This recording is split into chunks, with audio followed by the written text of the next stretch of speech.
একই দিনে দুইটা ভোট হয়েছিল। কয়টা?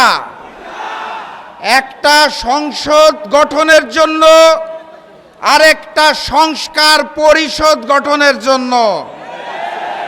একই দিনের একটা ভোটের শপথ তারা নিয়ে বলেছে হালাল, আরেকটা শপথ না নিয়ে ম্যানেজ ভোটে জয়ী হয়ে বলতে চায় হারাম। একই দিনে এক ভোট যদি হালাল হয় তাহলে আরেকটা হারাম হতে পারে না।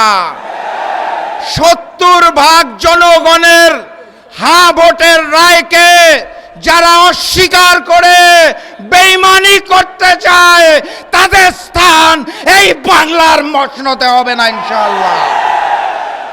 যাই বলা হয় তারা একটা শব্দ শুনিয়ে দেয়, কি সেটা? সংবিধান। সংবিধান উচ্চারণ করতে গেলে শেষে আসে ধান। তারা ভেবেছে এটা বোধহয় ধানের শীষ, এই কারণে বারবার বলে সংবিধান। এটা ওই যে নির্বাচনের আগে নিকৃষ্ট স্লোগান দিত, কি জানি, লাগারে লাগা ধান লাগা, ওই ধান নয়। এটা ৭২-এর মুজিববাদী সংবিধান, যা পরবর্তীতে শেখ হাসিনার সংবিধানে রূপান্তর হয়েছে।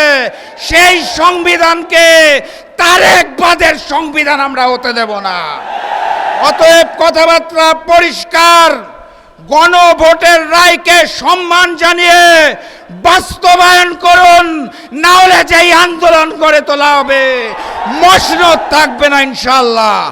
উপস্থিত 11 দলের শীর্ষ নেতৃবৃন্দ, 11 দলের সর্বস্তরের নেতৃবৃন্দ, আমার সামনে উপস্থিত সমবেত জনতা, মিডিয়ার ভাইরা, প্রশাসনের লোকেরা, সবাইকে জানাই সংগ্রামী সালাম এবং শুভেচ্ছা।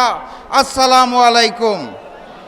একই সাথে বিজয়ের পথে যাত্রা শুরু, জীবন অথবা মৃত্যু। আসসালামু আলাইকুম।